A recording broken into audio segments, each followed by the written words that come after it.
articulaciones radiocarpiana, mediocarpiana, que además se dividen dos en compartimento medial y compartimento lateral. Aquí podemos ver el disco articular.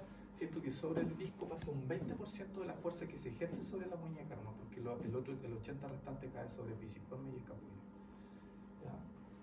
Entonces, si tenemos acá lo interesante es analizar el tipo de superficie, que además no lo tenían todas las zonas.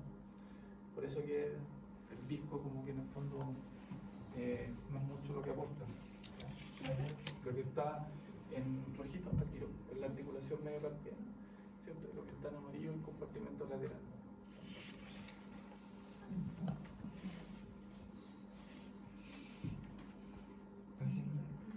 Sí, es que no entiendo, la visión de la mano está desde arriba. Sí, Así como exactamente. Ya, y esa acá. Es que en el fondo, por ejemplo, acá está, es como que tú dices así, y ahí está abierto. Está desde arriba, Sí, exactamente. Exactamente. Sí. Y el disco articular es como que es una unión entre ambos. Parece que por acá lo puse un poquito más.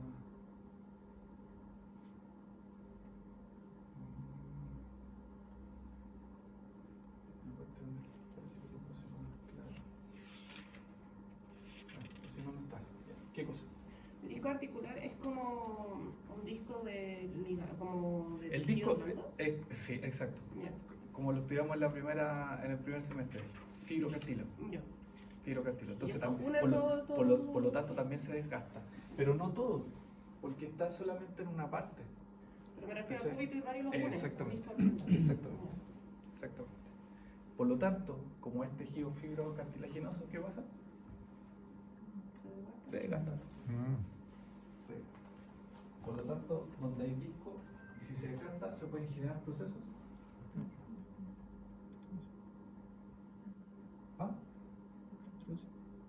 Artrósicos. Dígalo. Procesos artrósicos. ¿Por qué? ¿Va a haber choque? Óseo.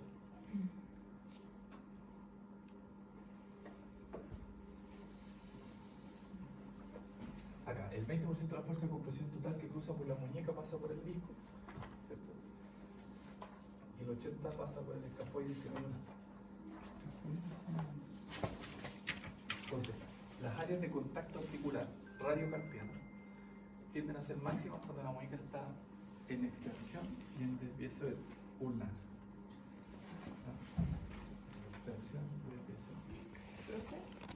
¿Y esa carga se toma entonces, por ejemplo, en una parada de manos? Exactamente, porque además el eje cae por el hueso grande. ¿Cachai? Ese es el eje.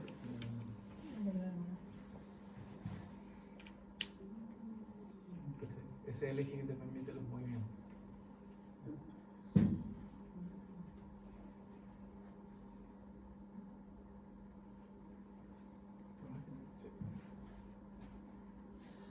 Exactamente, es así. Bueno, ayer estuvimos hablando como de los tipos de fractura también, adelantándonos un poquito. Esa misma que tú haces así, que es la fractura de coles, cuando te cae, que uno cuando se cae habitualmente apoya la mano, pero si la fuerza, habitualmente es la persona que cae y el peso del cuerpo pasa el eje. Entonces, al pasar el eje, o te caes y te cae alguien encima.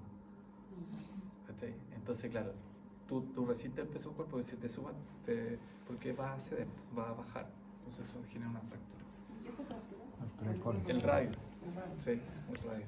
Y la otra es la fractura de Coles inversa o de Smith, que cuando caes así, con la mano así.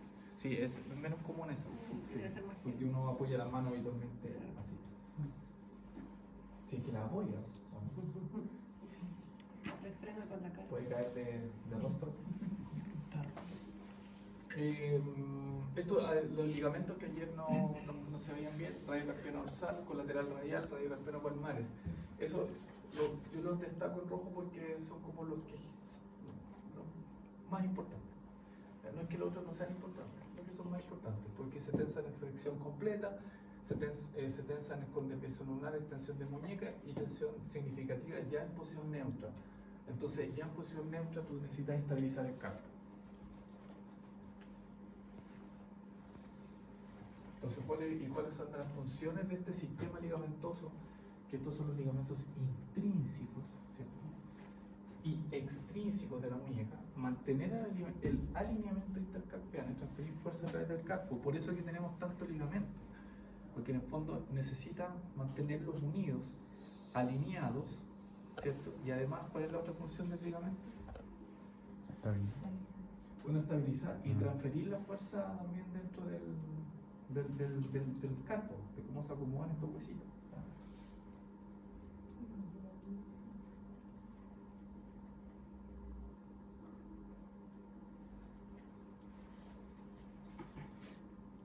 Posición neutra es posición anatómica. Posición neutra, sí. A mí nunca me ha acomodado mucho la posición anatómica, porque la posición anatómica es algo que no es funcional, porque tú no caminas así. Entonces es perfecto de medir nomás, de tirar una plomada, ¿cachai? Bueno, ahí se ve un poquito más el valgo de codo que vamos a ver después, pero o sea, la posición neutra para mí es esta. Sí. ¿Cachai? Donde yo hago flexión, hago extensión, hago analización, radialización. ¿Cachai?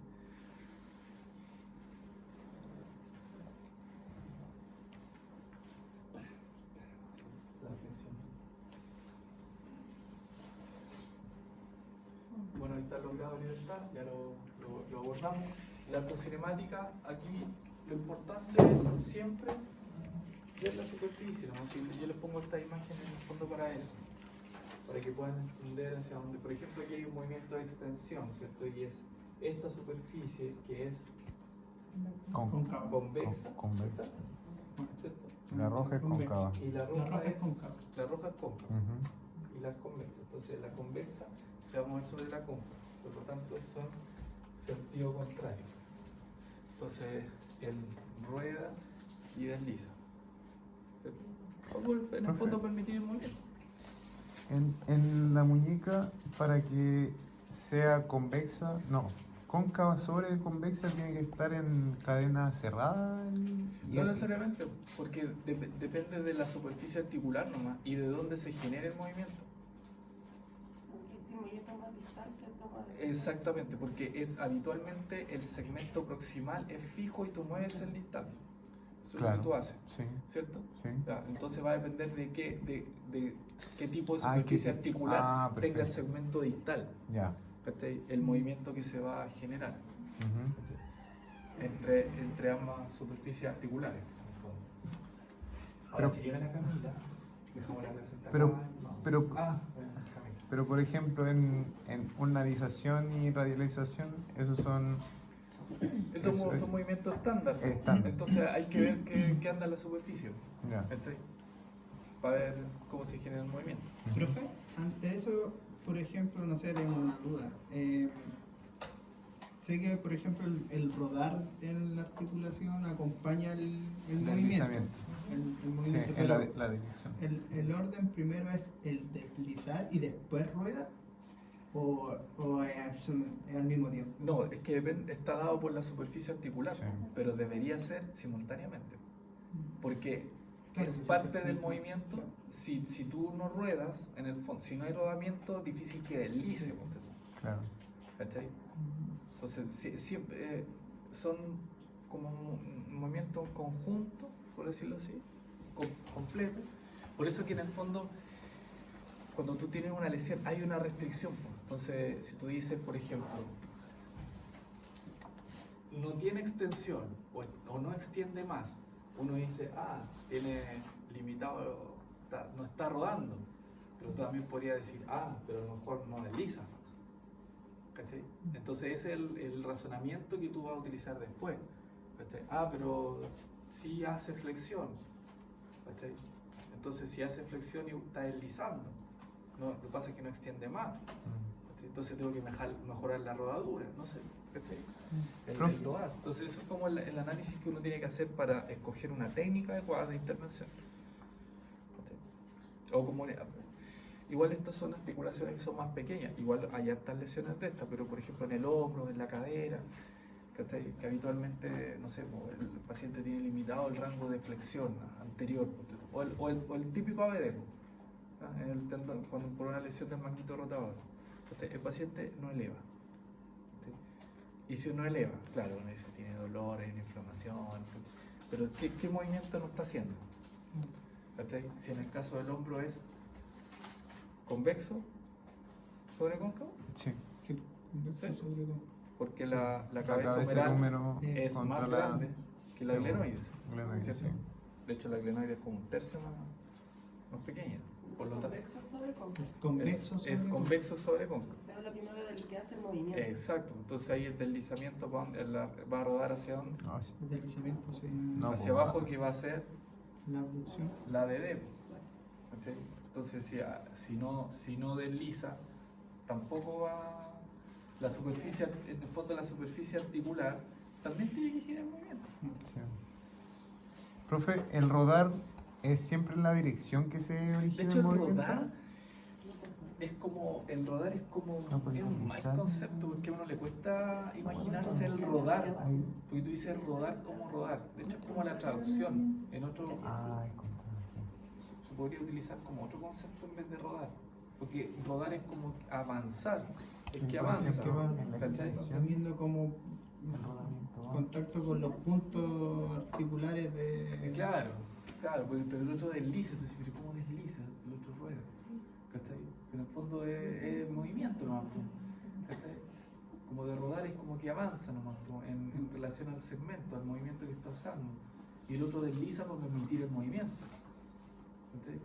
Y después viene el análisis en qué planos estamos. ¿Cachai? Porque a lo mejor en ciertos planos no desliza tanto porque no hay tanto rango de movimiento. Entonces, un lío. ¿Cachai? Pero a nosotros lo que nos compete por el nivel es entender hacia dónde va en relación a las superficies articulares. Y la superficie articular es la que comanda. Da lo mismo el movimiento. Entonces, por ejemplo, ¿tú cómo puedes mejorar la ABD de ese hombre en ese paciente? Aplicando técnicas de desplazamiento anterior de la cabeza mural, distracciones, ¿sí? Para poder mejorar ese rodar del lisa. ¿Se entiende? Eso se ve siempre igual en el tobillo, ¿no? O sea, se ve en todas las articulaciones. Que me acuerdo que cuando tuve la lesión ocupaban harto lo que es la distracción de la articulación para... Sí, para mejorar el movimiento. Lo que pasa es que por eso es que es tan importante el moverse y que además la rehabilitación sea lo antes posible y cuando esté autorizada en el fondo por el médico, dependiendo de la lesión, porque si no se van generando adherencias, se va rigidizando la articulación. Por eso es que que habitualmente los operados tienen que moverse rápido, si no después quedan cojeando, porque les queda el pie rígido, pierden movimiento de dorsiflexión, de plantiflexión. Entonces, para poder hacer dorsiflexión te tengo que distraer, porque si no, el movimiento está como, el tobillo está como rígido. Por eso por lo que dicen ya no ocupan yeso y las botas es lo mínimo de día. Sí. Como que se demostró que en el fondo la inmovilización traía muchas consecuencias. De atrofia, pérdida de sensibilidad, propiocepción. Además que el típico S15, que es en inversión, si se ve hacia afuera, porque por biomecánica, por anatomía más bien, se va hacia afuera y no hacia adentro. Es el ligamento fibulotalar anterior el que se lesiona, que hace inversión. Entonces, si se lesiona el que hace inversión, ¿para qué vas a inmovilizar el que hace inversión y el que hace eversión? Claro. Lo que usen como el análisis. Si total tiene aversión, permítele que haga aversión. O si se lesiona en eversión, que ahí es ligamento del tobillo, que estamos medial, que son 3 ligamentos. Que es menos común, pero es más, creo yo, un poquito más severo. Porque puede incluso generar un poquito de fractura cuando el esguince es hacia adentro. Habitualmente es la típica señora que se baja la micro, que va caminando y se dobla el pie y se va para afuera. Siempre se va para afuera. Ahora, puedes llegar afuera y si te fuiste con peso, te lo cortáis. Puedes llegar a cortar y ir a reparaciones quirúrgicas. Entonces, mejor vendo porque permito movimiento, evito adherencia y todo lo que conlleva. Todo lo que conlleva a una inmovilización. Piensa que hay gente que puede estar mucho tiempo con yeso, que se le sacan el yeso y se mueve como que si tuviese el yeso. Esos son los cambios que genera acá en tu cabeza. Sí. Así es fuerte eso. Por eso que dentro de unas terapias que Se utiliza en rehabilitación neurológica la contrainducet, que en el fondo es inmovilizar el brazo sano para inducir el que pueda mover el Movimiento. mano. Ah. ¿Cachai? Porque el paciente hace todo con la mano buena, te la inmovilizo. ¿Cachai? Entonces no tiene otra opción que forzar o prestarle más atención al segmento. ¿Cachai? Y eso funciona en ciertos ACV donde no hay deterioro cognitivo. ¿Cachai? Terapia contrainducida. Bien igual, ¿no? Que utilizar toda esa estrategia. Entonces, pensemos siempre en las superficies articulares y cuál es el segmento que se está moviendo. Y en relación a eso, ya sabemos, y ustedes lo tienen claro, convexo sobre cóncavo, rueda lisa en sentido contrario, Ujú. cóncavo sobre convexo, ¿cierto? El radio deslizar es la misma dirección. ¿O no, Bella? ¿Sí? Aquí está lo que tú decías, por las desviaciones. La desviación ulnar, desviación radial. Rueda desliza, porque aquí hay una superficie que, ¿cómo es la superficie del radio? Cóncavo. Cóncava y la otra convexa. Convexo.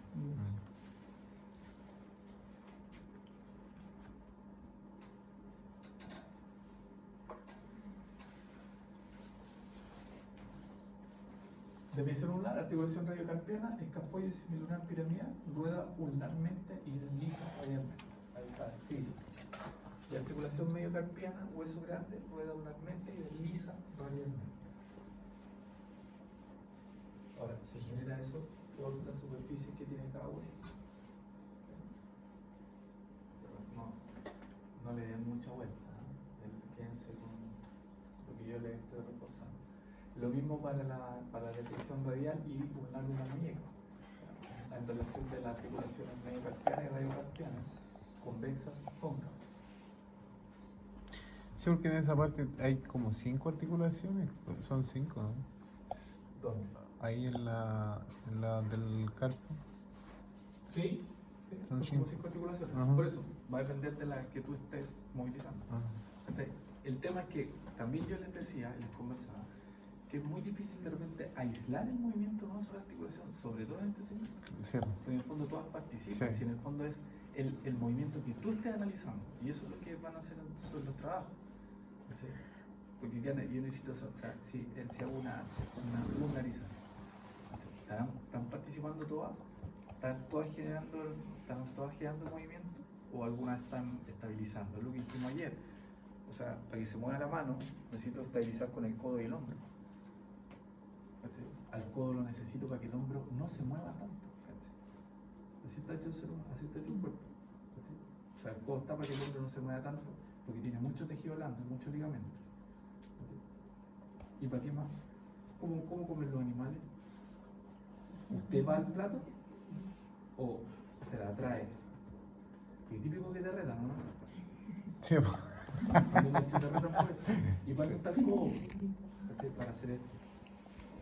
¿Cachai? En cambio el animal tiene que ir, ¿cachai? Porque no tiene esto. Pero lo mismo en la mano, ¿cachai? Nosotros podemos hacer la oposición y esa es la principal diferencia con el primate. ¿Cachai? Ahora, ¿qué es lo que uno hace? Igual se agacha, ¿ves? Sí, po, para la sopa. ¿Cachai? Es como hombre. Por eso el codo es importante en ese sentido, ¿cachai? Pero todas las articulaciones, y por eso funcionamos en cadena. Todo en el fondo, ahora tú puedes decir, necesitamos dominar para que puedas mantener el tronco excedente. Te la cedo, obvio. Necesitamos tener control de tronco. Entonces, el paciente que no tiene control de tronco lo puede comer o usted come supino. ¿Se puede comer acostado? Ya, sí, ¿cierto? Sí, pero con almohadita. Pero quédate sin almohada, en supino. Ah, claro. ¿Cachai? Es como es como beber con la cabeza en extensión. Se puede, pero te vas a atorar, ¿cachai? Por eso los pacientes les enseñan a comer con la cabeza hacia abajo, porque es una posición más segura para que se logre el proceso de deglución y no pase por el pulmón. ¿Cachai? ¿Se entiende?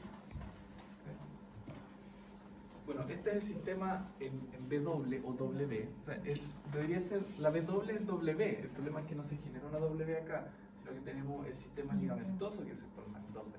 ¿Ya? Por eso W. Eso es eso nomás.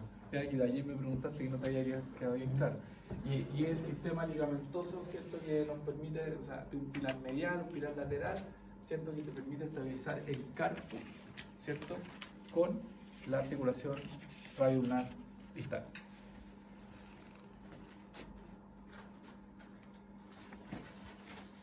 Aparte que dijimos que el sistema ligamentoso es súper potente como estabilizador, pero también en información mecanosensitiva.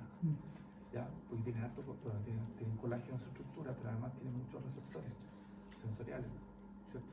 Por lo tanto, por eso que podemos tener más sensibilidad.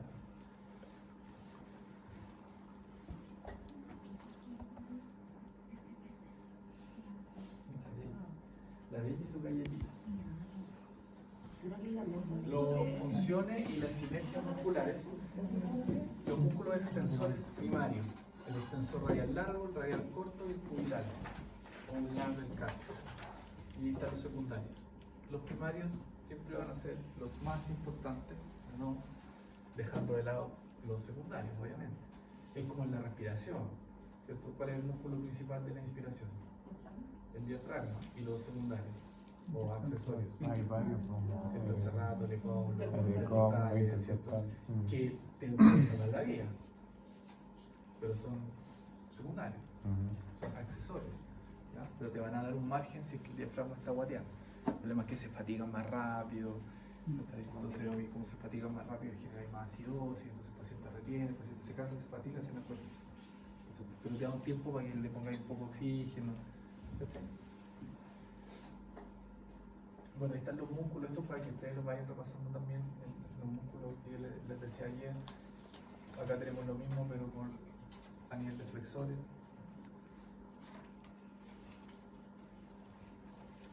¿Qué es eso que dice en el axis? En la línea negra. No, es como la línea media, Ah, ¿sí? Por eso dice medial. Y axis es como de axial. Por eso cuando veamos cervical nos dice atlas axis. Me imagino que le pusieron eso porque está en el eje axial. Como el esqueleto axial, ese esqueleto axial sigue la línea. Ya, esto era también importante que les decía ayer. ¿Ya? Y la función del extensor corto en estabilizar, ¿cierto? Y poder mejorar la sinergia flexora. Porque dijimos que si yo hago esto y quiero hacer fuerza, ¿dónde hacen más fuerza? ¿Aquí? ¿Son capaces de generar más fuerza aquí o generar más fuerza acá? Arriba. ¿Ya? Pero uno pudiese pensar en posición neutra. Y no. Se da el pic en los 30. Casi 550 libras. Interesante. Entonces ahí tú podrías mejorar Si se dan cuenta, los levantadores de pesas siempre están con la muñeca más atrás. ¿Ya? Y eso es porque pueden generar más fuerza y uno dice, ¡oh! Se le va a salir la muñeca, la mano, no sé, se va a lesionar. Pero obviamente es mejor aquí que aquí. No, pero se da en los 30 justo o en los 30 y... Pero ¿para qué? Es como, no sé. Por ahí, 30 gramos. De los 30,05. Entonces más. Llegó exacta la. Llegó exacta la cabeza. ¿Crees? Exactitud. Puede ser que el 30 pasa ahí. Ahí puede que exista otra variante, no sé, si la mano es más grande, el paciente es más grande, ¿cachai? Porque todo se modifica con eso, porque ya tenía un centro de gravedad más alto. Bueno, igual este sistema que se genera aquí como de colea, ¿no? O sea, en el fondo es el extensor corto que genera un rol muy estabilizador para mejorar la posición de los flexores. Y eso también nos invita a pensar a que funcionamos en sinergias musculares, ¿cachai? Y que nuestro cerebro no sensa movimientos puros. ¿Cachai? Es tan importante la cadena anterior como la cadena posterior, la flexora como la extensora. Fortalecer flexores como extensores. Uno pudiese decir que, por ejemplo, en la gente que tiene síndrome de túnel del carpo, uno podría decir, ¿qué musculatura tú trabajarías para ayudarlo? ¿Cachai? Sensores. Porque además tú cuando hay una premisa que dice que cuando tú fortaleces un agonista, estás también trabajando con el antagonista. ¿Sí? O cuando elongas el agonista, fortaleces el antagonista. ¿Ya? Entonces, en el fondo lo estás trabajando de igual forma. Entonces, si trabaja la musculatura flexora, lo estás haciendo también con la extensora, entonces eso alivia igual. ¿Sí? Si el tema es el tipo de fuerza que tú utilizas. ¿Sí? Y esa es la gracia que van a aprender después, en el criterio que usted utiliza. Son un paciente cardiópata, hacer ejercicios concéntricos que aumentan la presión intraabdominal, que aumentan la presión sanguínea, entonces tú los evitas. Si es cardiópata, ¿cierto? Entonces prefieres más un entrenamiento más aeróbico, quizás más. Y así, ese es el razonamiento que uno va utilizando. Y eso es la diferencia que uno hace en el fondo como profesional después. Ese pensamiento que utiliza. Aparte te das cuenta que todos los pacientes son distintos. Y hay enfermedades que son, hay pacientes que toleran más carga que otros, hay otros que son más grandes, toleran menos. Entonces, un mundo nuevo. Por eso que hay protocolos de seguridad, donde te dejan un margen para que tú puedas trabajar. Y en ese margen te mueves. Distinto es cuando tú trabajas como un deportista, porque estás sano. Entonces, ese margen tú igual lo puedes pasar. Lo puedes llevar un poquito más allá para ver esos límites. Y por eso que los deportistas en el fondo juegan 120 minutos, los de tenis están 5 horas con una salida de raquetazo. Y eso es porque ellos en el entrenamiento llevaron su fisiología al límite, lo que implica también que tienen muertes súbitas en algunos disciplinas. Por lo mismo, porque en el fondo el corazón también está tan entrenado, pero lo está llevando. Ahora, se dice que la raza negra puede que tenga algún tipo de malformación, o sea, algo congénito en el corazón. Pero no, después fue uno nomás o dos de raza negra, después empezaron los blancos. Pues. Sí. O sea, por decirlo así, me arcaico quizás el concepto, pero ya, los rubiecitos, ¿no? Este danés, entonces no es la excusa, no funcionó. Pues. Y eso es porque están sobrecargados constantemente, lo mismo que pasa con la visión. Bien. Bueno, y la inervación, ¿cierto? Tiene que ir acompañado siempre de. Todo músculo tiene que ir acompañado de el nervio correspondiente, porque es el que lleva la información para que se ejecute, ¿cierto?, ese acto motor. La mayoría de los músculos que son principales en la muñeca trae su inserción digital, ¿no? Eso está bien, siempre el movimiento se gira más a tal. Por eso es bueno siempre estar flexibilizándolo. Cuando uno habla de ese concepto de flexibilizar tejido, es un poco para que todo el componente de tendíneo, neural, ligamentoso esté y permita un movimiento fluido. Porque si tú generas una compresión nerviosa, ya estás haciendo un bloqueo. ¿Se acuerdan cuando hablamos de axonognesis, neurognesis, ¿cierto? Tiene que ver con eso. Neuropraxia, una compresión transitoria del nervio, un bloqueo transitorio que recupera. ¿Ya? Y eso se puede estar dando en cualquier parte del recorrido del nervio. ¿Sí? Por eso que cuando la paciente te dice que se siente que se le duerme hasta el dedo gordo del pie, entonces tú dices que son una raíz de L5-C1. Entonces la compresión la tengo ahí y puede estar dada por una hernia, porque es grande la compresión hasta abajo. O te puede decir que llega hasta la rodilla. Entonces ahí subiste el nivel y eso podría ser una compresión o un síndrome piramidal. O te dice, no, sabes que el dolor es localizado, no tengo radiación. Entonces ahí uno podría sospechar más de que hay alguna compresión facetaria. Que el movimiento aumenta con la extensión, disminuye con la flexión. Entonces si aumenta con la extensión, cuando yo hago extensión chocan las facetas. Entonces, puede ser esto. Y eso es lo entretenido de lo que hacemos nosotros, porque a ti te va a llegar el diagnóstico como dolor lumbar, quine, ni un brillo. para esos estudiantes con 40 años y cobráis 60 lucas. Es normal que todavía tenga un mal No, yo no tengo nada, tengo Oye, ¿cómo le dicen? No, si no me cae mal, pero... tengo harto amigos. Pero están sobrevalorados, No, ah. es que tengo que hacer toda la pega a nosotros. Dígame para preparar. Tengo que hacer toda la pega a nosotros después. Muy sobrevalorados. Después viene el diagnóstico diferencial que tú haces, la educación que tú haces a las personas. ¿Cachai? Cosa que yo no hago.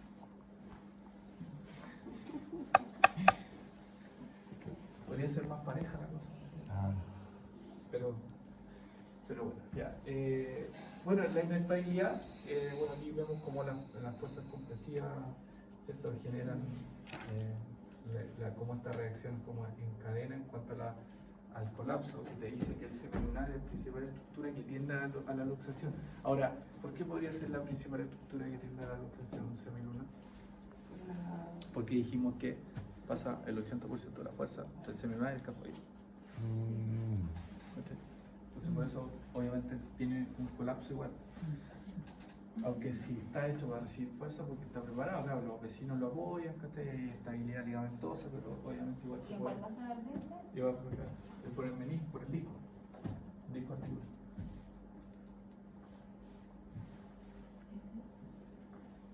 semilunar y escafoide. Entonces, que el semilunar se luxe o tenga más tendencia es más que nada por la carga que recibe. Por la carga que recibe. Sí, porque está bien estable. ¿Cachai? Exactamente. Sí, pero entre más carga tú recibes, más posibilidad de lesionarse. Colapso rotacional, superficie articular distal se orienta en sentido dorsal, inestabilidad del segmento intercalado. O sea, en el fondo tenemos los ligamentos, ¿cierto?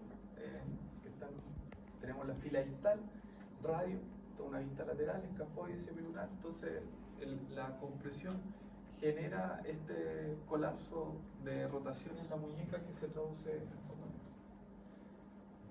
O sea, compresión y rotación. Por eso que, por ejemplo, la fractura cuando hace esto y el dedo se desvía. Hace la desviación y queda como o queda para arriba o para abajo, como sea. Porque igual hay una resistencia, pero la traspasaste. Y ahí cerrar los ojos, Mike.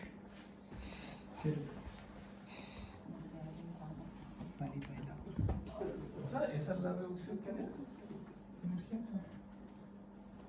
Claro, el médico, el traumatólogo, te hace su pega. Y después te pone la ferulina. Y después aquí. Lesión del ligamento semilunar piramidal. Bueno, la radiografía, aquí yo no veo nada.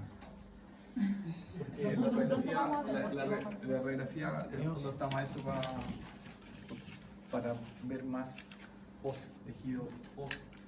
Entonces, pero a veces se ven imágenes que son más radiolúcidas, que tú dices, te orientan a algo que puede estar más inflamado, está más engrosado, ¿ya?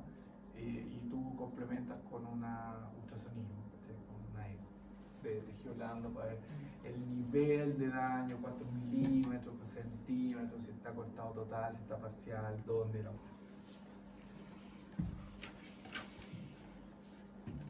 ¿o no? Tendencia natural en el carpo a deslizarse en dirección lunar, ¿por qué? Porque el proceso estiloide del radio no te deja irte por otro lado.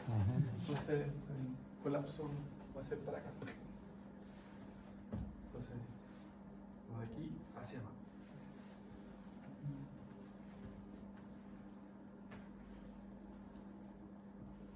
Igual tenemos más resistencia.